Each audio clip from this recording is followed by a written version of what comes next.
I'm Caleb Bissinger. And I'm Rufus Griscom. And this is The Next Big Idea. Today, who you become when life makes other plans.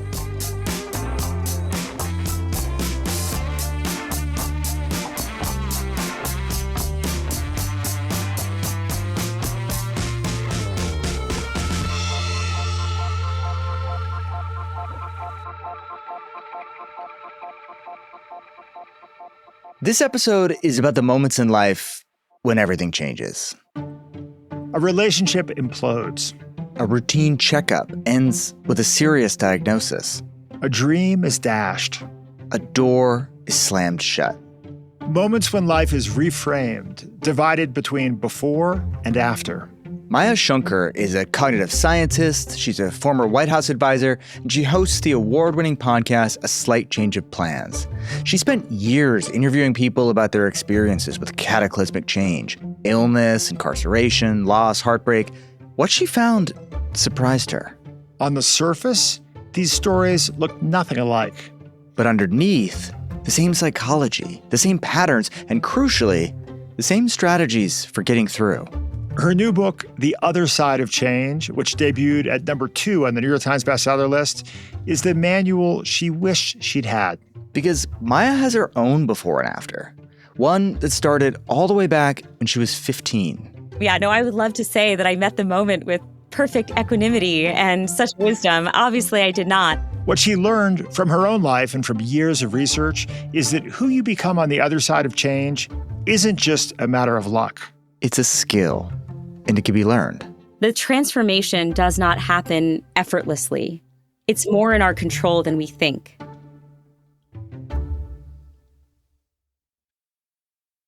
Today's episode of The Next Big Idea is sponsored by Factor, Bitdefender, and Shopify. Head to factormeals.com/idea50off and use code IDEA50off to get 50% off your first Factor box plus free breakfast for a year. Shopify gives you everything you need to sell online and in person. Sign up for your $1 per month trial and start selling today at shopify.com/NBI. Bitdefender, a global leader in cybersecurity. Keep your small business safe with Bitdefender Ultimate Small Business Security. Save 30% when you go to bitdefender.com/idea. This winter, I've made a resolution to make healthy, fresh soups. Kale, chickpea, Thai red lentil. I go to the grocery store, I buy the ingredients, and it just doesn't happen. I'm too darn busy. Then I discovered Factor, healthy, delicious food made by chefs, designed by dietitians. You heat it for 2 minutes and eat. What's inside? Lean proteins, colorful vegetables, whole food ingredients, healthy fats. The stuff I'd make if I had the time. No refined sugars, no artificial sweeteners, always fresh, never frozen. What's incredible about Factor is the range of choices, all delicious. 100 rotating meals every week. You pick what fits your goals. Healthier eating, calorie management, more protein, whatever you're actually trying to do. I'm enjoying Factor meals, and I would heartily encourage you to give it a try. Head to factormeals.com/idea50off and use code IDEA50off to get 50% off your first Factor box plus free breakfast for 1 year. Offer only valid for new Factor customers with code and qualifying auto-renewing subscription purchase. Make healthier eating easy with Factor.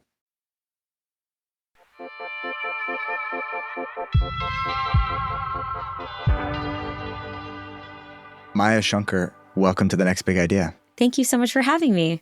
There are very few people in the world who can, with a straight face, say the sentence, and then, in the blink of an eye, something happened to my pinky finger and my life changed forever.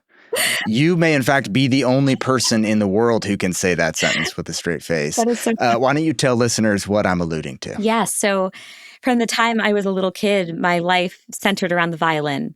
I started playing when I was 6. When I was 9, I began studying at the Juilliard School in New York. And when I was a teenager, the renowned violinist Itzhak Perlman invited me to be his private student. And that was the vote of confidence I felt I needed to think, hey, maybe I could actually do this. Maybe I could become a professional one day.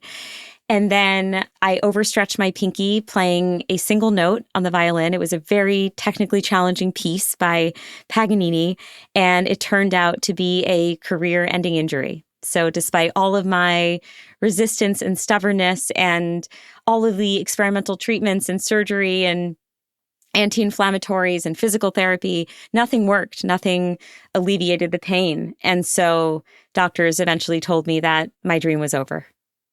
And so you're 15. At that point, you've probably been playing violin for like basically your whole life, I would imagine. I mean, it was almost 10 years at that point. And so it is hard to overstate just what a big role the violin played in my life and what a big part of my self-identity it was. And so what did you do? Did you wallow? How long did it take you to sort of pull yourself out of the doldrums? Yeah, no, I was in doldrum central, I would say. I mean, as a 15-year-old. Yeah, you're kind of already doldrum central as a 15-year-old. And so it's like, to have a catastrophic, life-changing event. Yeah, you want on more angst? Great. No, I would love to say that I met the moment with perfect equanimity and such wisdom. Obviously, I did not. I was just as immature as the next 15-year-old might be. And so I really, really struggled. And I think sometimes we don't realize actually until we lose something how much it has come to define us. And that was really the primary realization I had. What happened to me is that, and maybe a lot of people can relate to this, when you are so committed to a pursuit, when it becomes entangled with so many parts of your life. In my case with the violin, it was not only a source of joy and self-confidence and meaning and purpose, but it was also wrapped up in my feeling of belonging. You know, I was bullied as a kid, and at music school, it felt like I really fit in. You know, it was a more international school. I was one of few brown kids in a predominantly Caucasian school, and at music school, it felt so different. And so you realize all these entanglements, and that the violin, in my case, had brought me so much in my life. And so what I learned from that experience, only in retrospect, by the way, it's taken me decades to kind of learn valuable lessons from this moment, is that there is a precarity in anchoring your self-identity too tightly to what you do. And that's because life can take away the what in a moment. And I've since learned that it can be better and more sustainable to anchor your identity to why you do something, because that is actually a more stable, enduring force in your life. So I asked myself, what was it that I loved about the violin? And I realized that at its core, it was that it fed this deep need I had within me to feel emotionally connected to other humans. That's been my driving force from the time I was a little kid. And just because I lost the violin didn't mean that I lost what led me to love it in the first place. That part of Maya was still very much intact.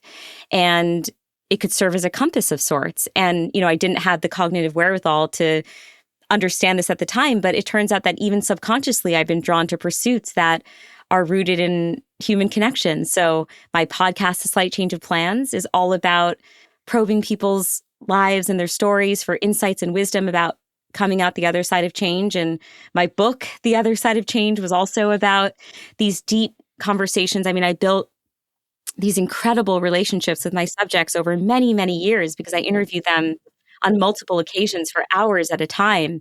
And so it's actually kind of a beautiful through line in my life that I was able to find some connective tissue, some part of me that endured despite the many curveballs that were thrown my way. And so I guess I would just encourage anyone who's listening now to ask themselves, what is their why? What is the thing that makes them light up?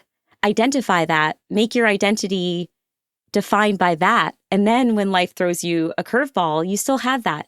It sounds like, though, you didn't have the cognitive wherewithal, Maya, in that moment to see the breadth of opportunity that was before you. And Definitely not. In this moment where you lost, you know, this thing that was you cherished so much. Yeah. Your father did have the cognitive wherewithal, right? And he gave you some advice that I think was pretty powerful for you. Yeah. I mean, he had a formative experience where in college, he realized that despite the fact he was studying engineering, physics was his true love, but the college he studied at didn't offer physics. And so he had this beautiful romance with the topic where there was a classmate of his who did understand physics, and they would go on these long walks, and my dad would listen to Feynman's lectures, and he would complete homework assignments and have his classmate review the answers and then slip the answers under his door every night.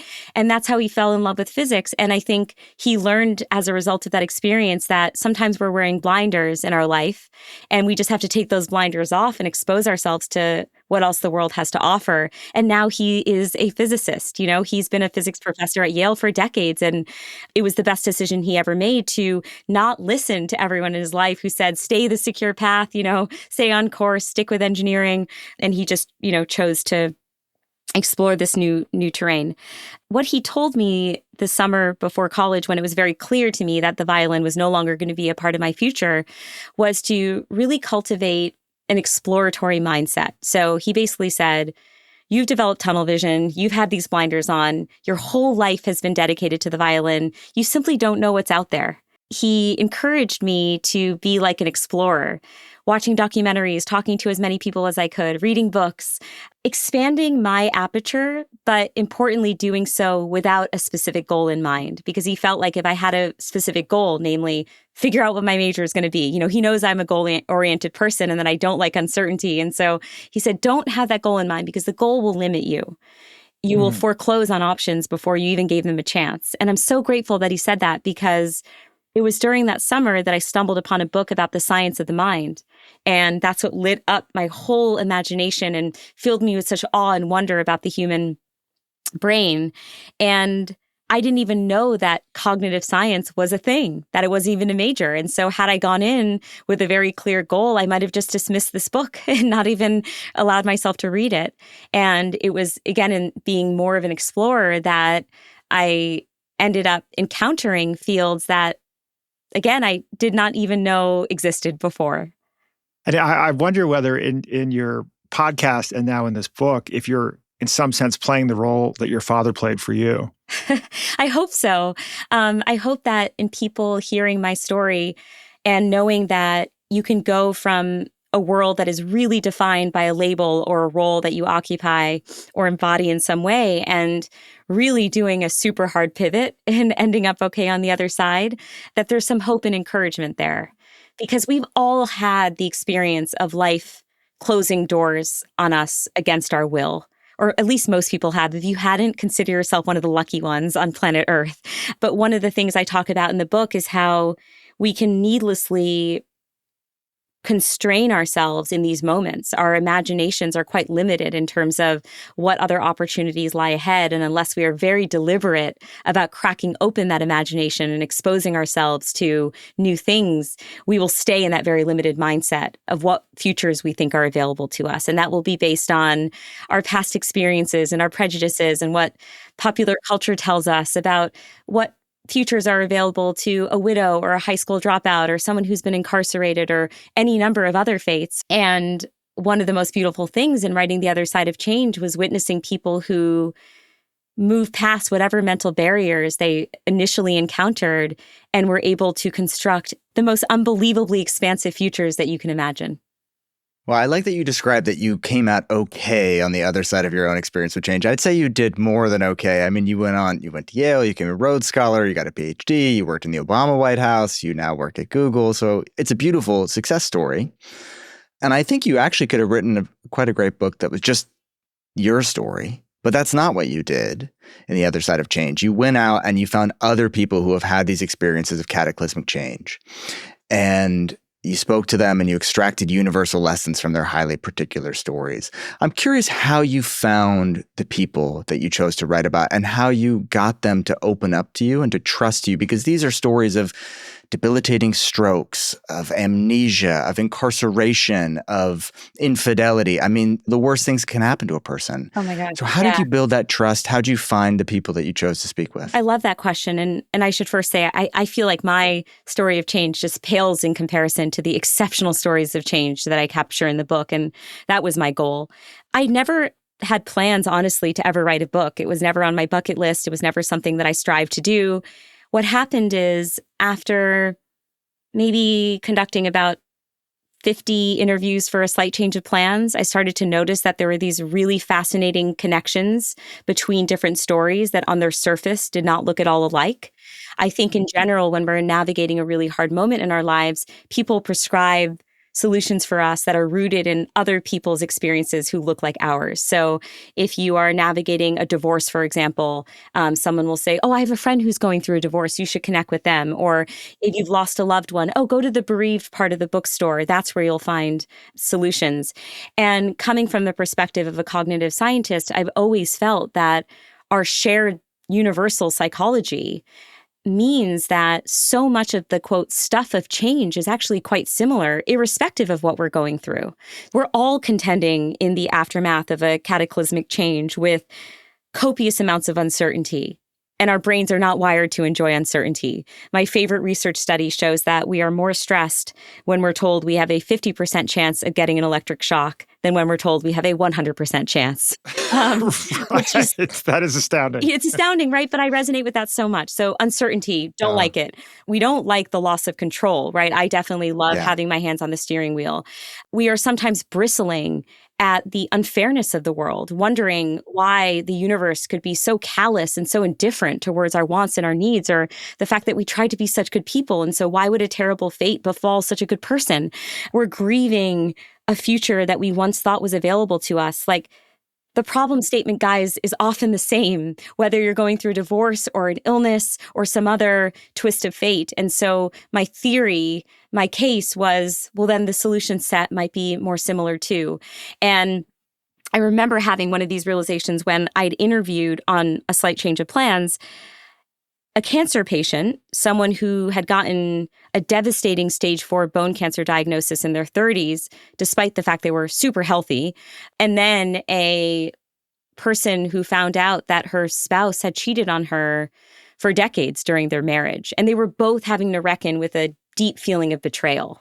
And so I thought, oh my gosh, yes. So like maybe this is true, right? There are these connection points across stories. And so I felt like there were these universal themes. I wasn't necessarily sure what they were. I went in fairly agnostic.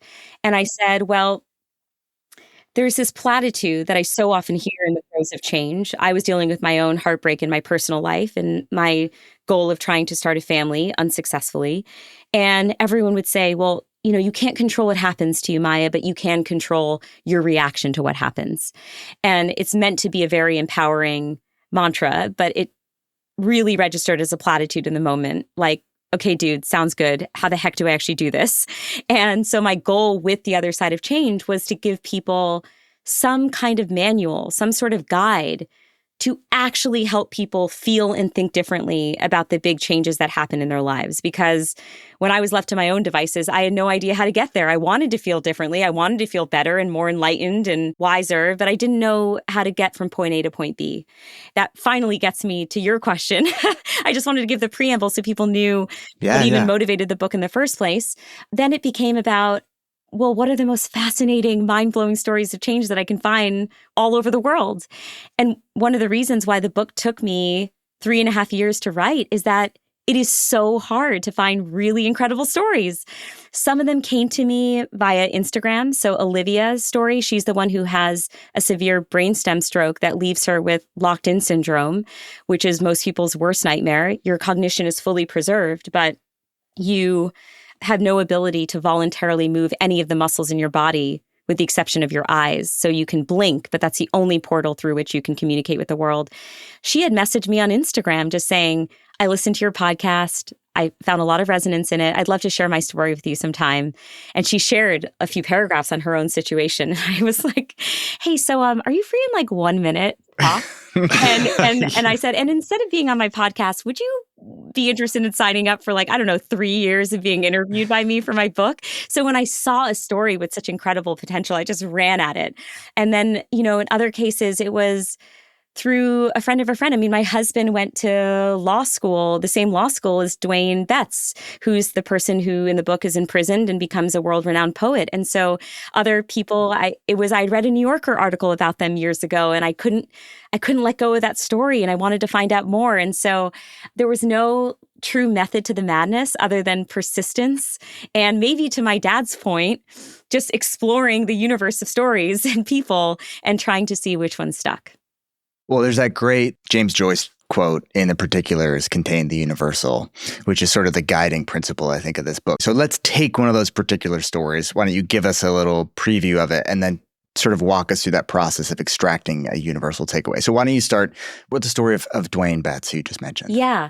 The quick backstory on Dwayne is that he had a very promising future as a young boy growing up. He was identified as talented and gifted. He was class treasurer. He was hoping to go to Georgia Tech.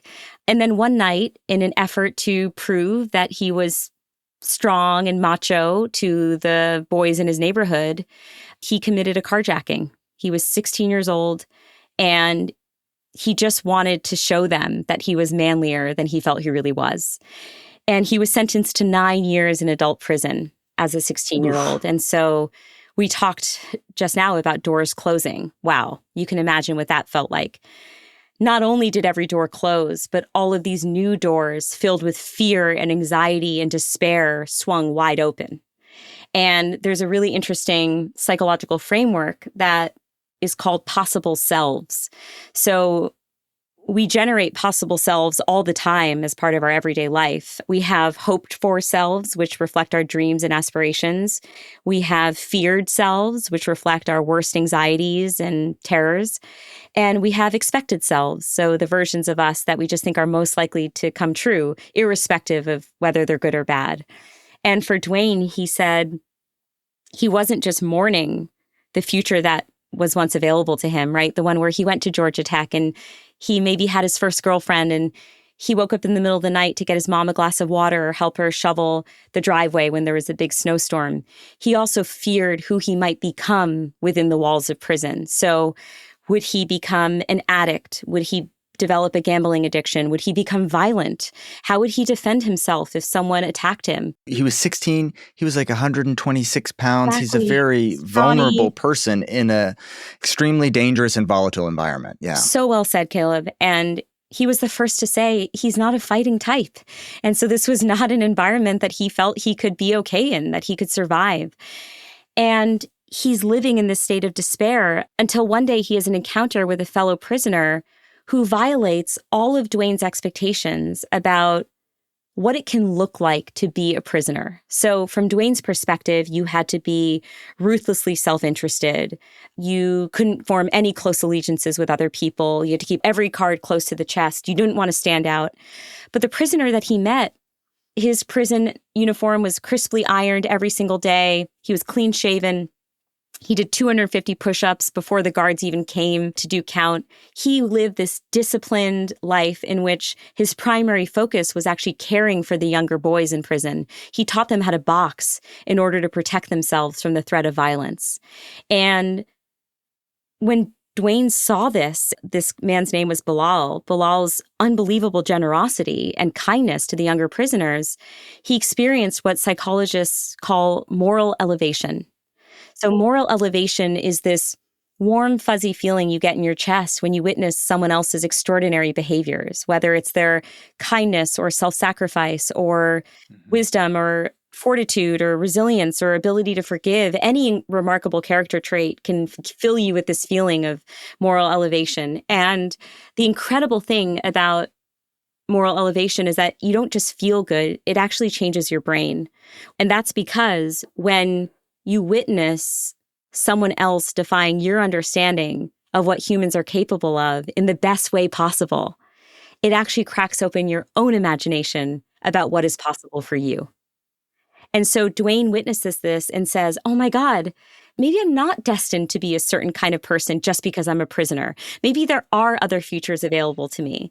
Fast forward, he ends up encountering a book of poetry in which this one poet speaks to the experiences of young boys of color in the prison system. And Dwayne, for the first time, thinks maybe he can be that. And he ends up becoming a MacArthur Genius Prize-winning Yale Law School graduate, renowned poet who to this day writes poems that just move me to tears every time. And that is the power of moral elevation. It's also the thing that's so beautiful about moral elevation is it's self-perpetuating. Dwayne looked to Bilal and had that experience of moral elevation. We can look to Dwayne and have that experience of moral Yes. elevation, right? Like, I love how it sort of duplicates itself. So can I share one thing with you guys? Because I love that you said that, Caleb. When I launched my book at Barnes & Noble in New York, I remember the moderator of the talk. She said to me, I feel like this book is a book of moral elevation. And no one had ever said that before. And I never connected those dots, but it was the highest compliment that I could receive, because in a world right now that is filled with feelings of disconnection and despair, we want to feel hope, not just about our own lives, but hope about the future of humanity, and that there is so much goodness baked into it. And so the idea that all the stories that I feature in The Other Side of Change could fill people with moral elevation and give them access to a more promising, hopeful future, truly nothing makes me happier. Like that is just the ultimate joy. So yes. Well, and the idea that moral elevation is a contagion, Yes. right? That it can potentially be a virtuous cycle of expanding moral elevation. This is what we hope for. That's exactly right, Rufus. And I think one thing that I have made a deliberate effort to integrate into my own life are these smaller moments of moral elevation. We don't have to have this encounter of seismic impact to be altered in some way. Sometimes it's just witnessing a barista's kindness towards a patron who's so obviously having a hard day, or seeing a child stand up to the bully on the playground in defense of their friend, or seeing a friend of yours who is a caretaker for their elderly parent just showing such compassion and fortitude. These small moments are rejuvenating. It has probably been the greatest change in my personal life in writing this book, like the cultivation of an eye for moral beauty in my life, because it's all around us, but we have to be attentive and we have to be intentional about seeking it out. Otherwise, it can just pass us by without notice. I mean, we're all on our phones every day. We're all multitasking and are so busy. We can let these moments that have the potential to alter us to slip through our fingers if we aren't deliberate.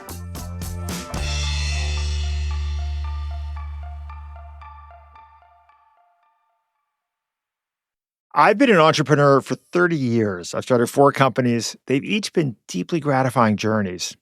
Here's something I can tell you. The lift, the challenge of creating an entirely new brand and offering it to customers around the world has gotten smaller every year. There has never been a better time to start a new company than today. And you know where I would go to start it? Shopify. Shopify is the commerce platform behind millions of businesses around the world and 10% of all e-commerce in the U.S., from household names like Allbirds and Cotopaxi to countless brands just getting started. It's easy to begin with Shopify's Design Studio. With hundreds of ready-to-use templates, Shopify helps you build a beautiful online store that matches your brand's style. Get the word out like you have a marketing team behind you. Easily create email and social media campaigns wherever your customers are scrolling or strolling. Shopify's mission to empower entrepreneurs and make e-commerce easier for everyone, it really resonates for me personally. This is a company that I believe in. Now is the time to turn those what-ifs into with Shopify today. Sign up for your $1 per month trial today at shopify.com/NBI. Go to shopify.com/NBI. That's shopify.com/NBI. This winter, I've made a resolution to make healthy, fresh soups. Kale, chickpea, Thai red lentil. I go to the grocery store, I buy the ingredients, and it just doesn't happen. I'm too darn busy. Then I discovered Factor, healthy, delicious food made by chefs, designed by dietitians. You heat it for 2 minutes and eat. What's inside? Lean proteins, colorful vegetables, whole food ingredients, healthy fats. The stuff I'd make if I had the time. No refined sugars, no artificial sweeteners, always fresh, never frozen. What's incredible about Factor is the range of choices, all delicious. 100 rotating meals every week. You pick what fits your goals. Healthier eating, calorie management, more protein, whatever you're actually trying to do. I'm enjoying Factor meals, and I would heartily encourage you to give it a try. Head to factormeals.com/idea50off. and use code IDEA50OFF to get 50% off your first Factor box plus free breakfast for 1 year. Offer only valid for new Factor customers with code and qualifying auto-renewing subscription purchase. Make healthier eating easy with Factor.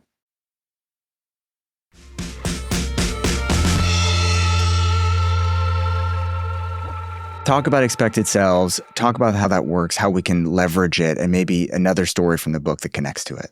One of the most fun research findings that I encountered when conducting research for The Other Side of Change is that reading fiction can actually be a really helpful resource to us when it comes to imagining future selves. So psychologists call fiction an identity laboratory. And that's because when we read about other people in this setting, we almost instinctively start to blend our identities with the character's identities or character traits or circumstances. And so there's this dissolution of the self that happens in reading, and it allows us to, quote, try on for fit new ways of being, new ways of seeing the world. Maybe we might take risks in this fictional world that we wouldn't have taken in our own lives, and we can see how that feels. Maybe we make decisions that would run counter to how we would have made decisions in our own life.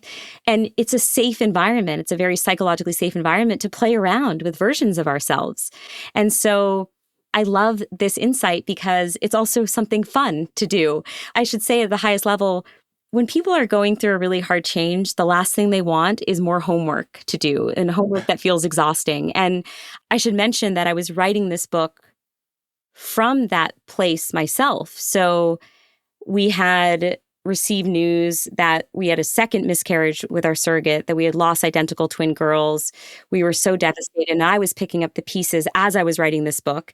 The last chapter is kind of unexpectedly memoir, which I wasn't expecting, but I was going through my own change simultaneously to these other characters, and I felt like I had to integrate their wisdom to better process my own experience. And so I was really mindful that the kind of advice I gave people should be light lift and easy to execute and involve shifts of mindset, because I felt that exhaustion. I felt like I was desperate to feel differently, but I also knew I had so little energy to devote to that.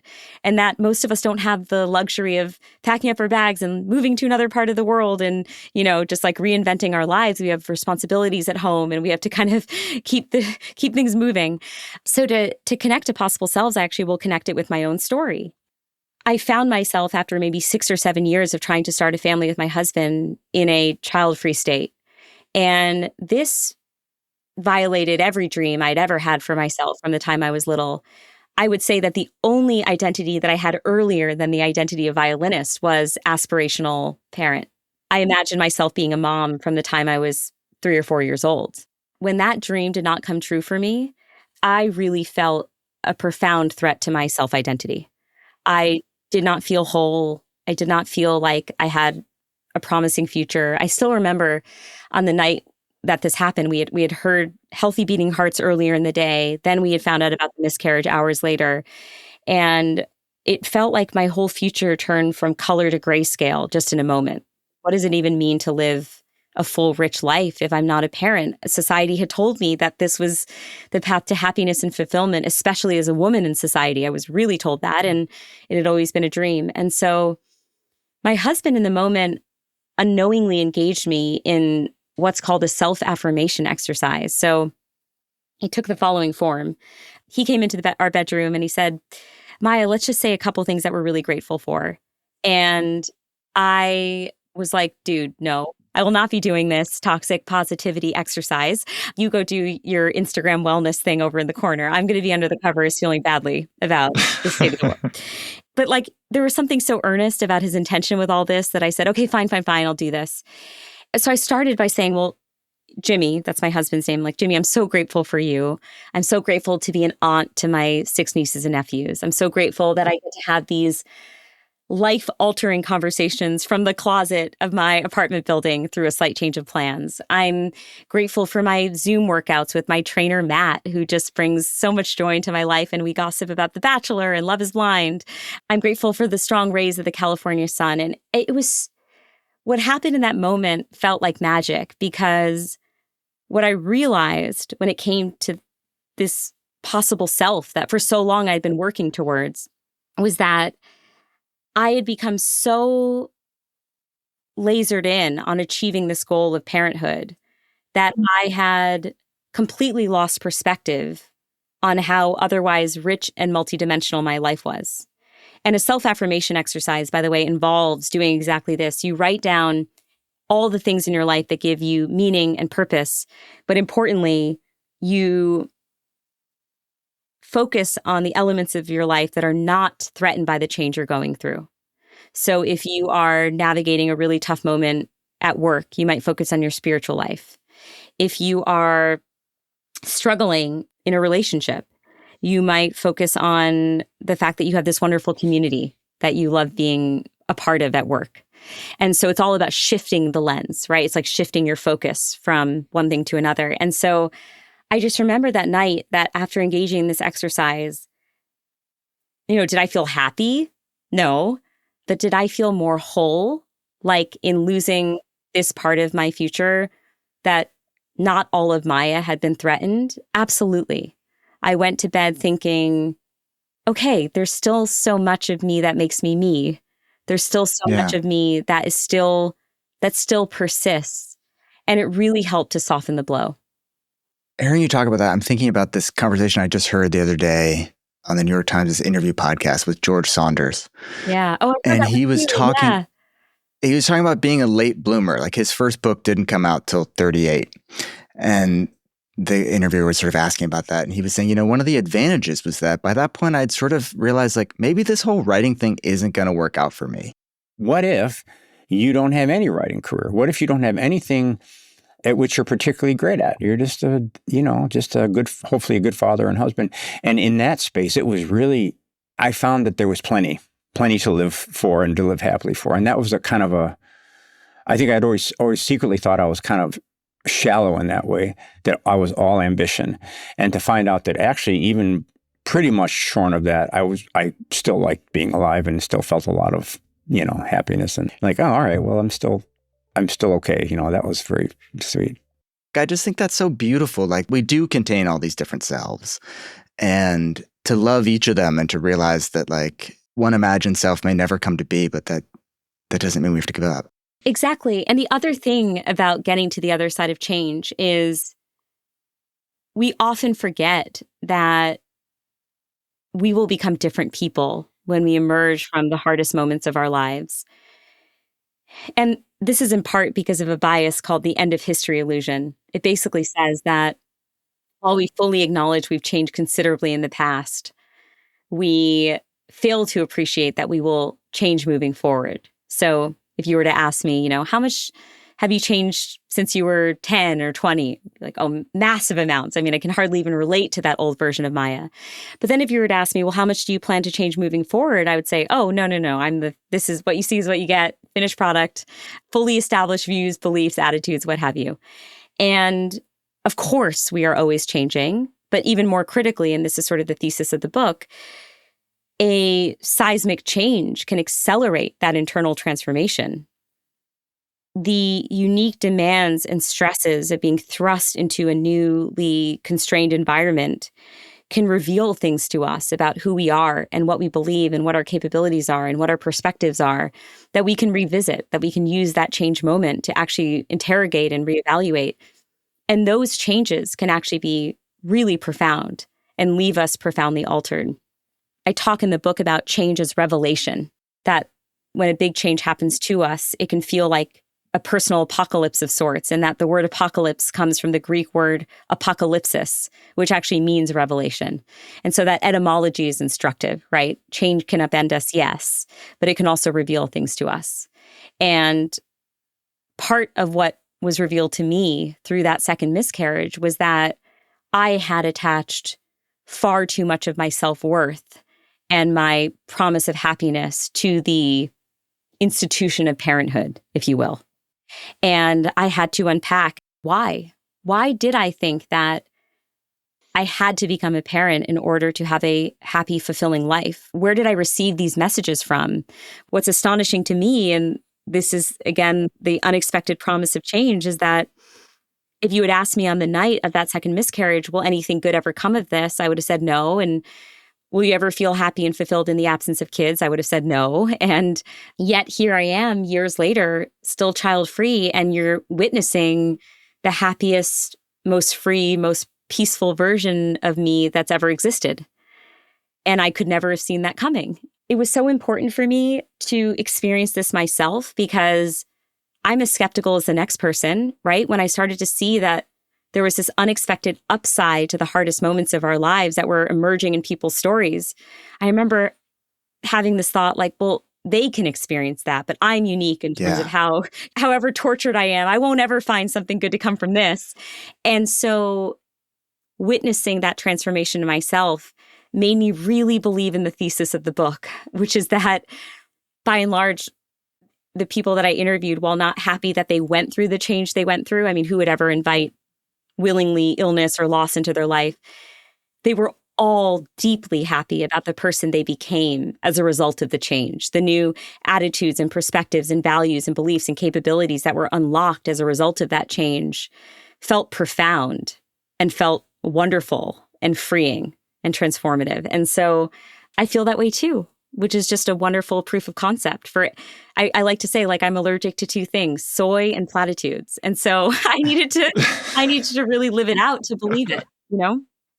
There's our relationship with change and there's our relationship with uncertainty. I'm currently reading Michael Pollan's next book, A World Appears. So funny. I'm going to be, I'm interviewing him at his Berkeley stop on his book tour. So I'm reading it too. Amazing. Yeah. I'm interviewing him next week. Oh, and amazing. It's, of course, just gripping and fascinating.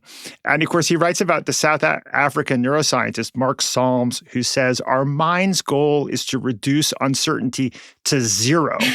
Of course, we're never going to get there. We're happy when uncertainty is low, but when uncertainty is high, we're fully alive, we're fully conscious, we're fully challenged. You know, and in this sense, like change and uncertainty is what we're built for, right? I mean, like our brains, our consciousness has emerged over, hundreds of thousands, millions of years in order to deal with the unpredictability of the world. It's kind of, in some sense, like our highest moment of engagement. We don't want it. We don't want this uncertainty, but it's sort of the highlight of the movie that is our life in some sense. Yeah, isn't it so funny how we can both excel at something that we find deeply, deeply uncomfortable, right? When people feel very intimidated by a change and are daunted at the outset of a change, I try to remind them of two things. One, they've been doing this change rodeo their whole lives. So even though the current moment might feel unprecedented, don't forget, by virtue of being human, you have flexed these muscles time and time again in terms of both responding to uncertainty and then also having to live alongside it and finding some way to achieve some degree of peacefulness such that you can operate and be functional. And then the second thing I tell people is, we talked about the end of history illusion, right? When you're feeling really daunted at the outset of change, when you are feeling overwhelmed by the uncertainty that will naturally accompany the change, there is some comfort in knowing that the person that you will be on the other side will be different from the person you are today. So if you're feeling deeply ill-prepared right now, don't forget, it's a new version of Caleb, a new version of Rufus, a new version of Maya, who's actually meeting each of those moments moving forward. And that can allay at least some of the anxiety, which is, to say uncertainty, there's two sides to uncertainty, right? Some of it will be bad outcomes, some of it will be good outcomes. And it can be a nice refocusing effort to think about all of the unexpected positives that might emerge from the thing we're about to contend with. I will say too, on the uncertainty piece, that there's an interesting concept in psychology called the locus of control. If you have a strong internal locus of control, you believe that you're dictating the outcomes in your life. An external locus of control means that you more or less believe that the universe is going to decide stuff for you and that you don't actually have that much control. And what's so interesting is that people who have a stronger internal locus of control have far greater well-being gains from being that way. And it kind of makes sense. If we didn't believe that we had control of the steering wheel, we might descend into nihilism and believe like nothing matters at all. Why do I try hard? Why do I care? Why am I so invested in this life? It's too volatile and my inputs don't matter enough, so I'm just going to check out. But the flip side is that when life does throw you an unexpected curveball of the negative variety, it can lead to undue self-blame. So if you are so used to crediting yourself for things that go well and then blaming yourself when things go poorly, then when something happens that was truly out of your control, maybe it was an accident, maybe it was an illness, you might still engage in a lot of self-blame and beration. This actually happened to one of the people I profile in The Other Side of Change. Marianne was raised to believe that the world was an input-output model. You know, what she put in, she would get out. What happened, though, was in her early 20s, she has a car accident that kills a young boy. And it wasn't her fault. This just sort of happened to her. 100%. She was not speeding. She was not drinking. She was not being careless. She was not being reckless. A little boy just darted out onto the street, hoping to check the mailbox, which was on the other side of the street. But because Marianne's world philosophy was so deeply rooted in the belief in a just world, that's what researchers call it, rather than loosening her grip on that belief and saying, well, maybe it's just not true, maybe really terrible things can happen to good people, she doubled down on the belief. And she convinced herself, almost through magical thinking, that she must have this dark essence that lives within her that had been unleashed in the world through this event. And now for the rest of her life, she has to protect people from her wrath and not be around children and not have children despite loving kids so much. And she couldn't enter into healthy relationships. And she just had to protect people because she was evil in some way that was only now being revealed to her. And it was because it was so unnerving for her to think that the world might actually just be indiscriminately cruel to people who didn't deserve it, that she would rather create this narrative in her head than to contend with the world's unfairness. And a series of events happen where she actually loosens her belief on that just world and starts to become okay with things just happening for no good reason. You know, there's often like, oh, everything happens for a reason. She's like, maybe they don't. Maybe there's nothing to be learned from this episode other than it was just a full-on tragedy. And there's actually a freedom that comes from relinquishing her desperate need for control, her need to have eliminated all uncertainty from her life by believing in this clean worldview that was fairly unexpected.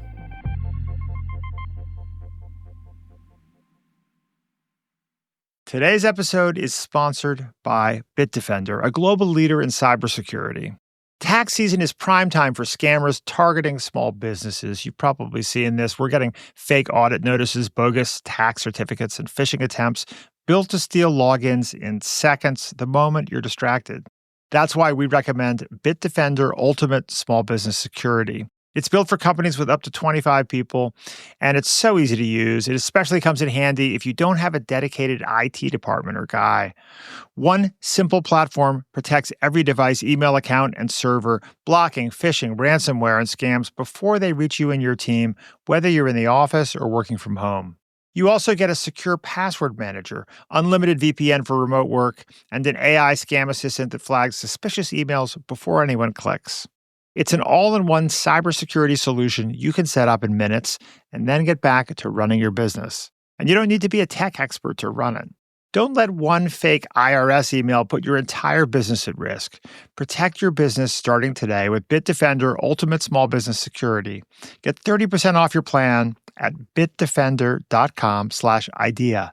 That's bitdefender.com/idea for 30% off.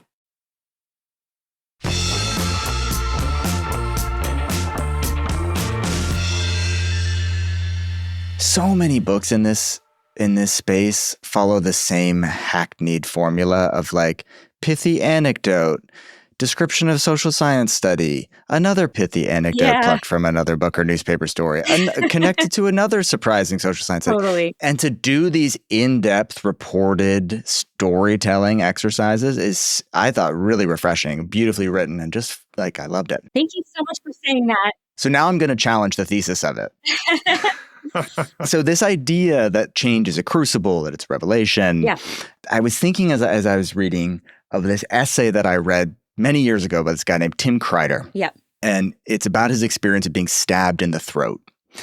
And he said except for the 10 or 15 minutes during which it looked like I was about to die, which I would prefer not to relive.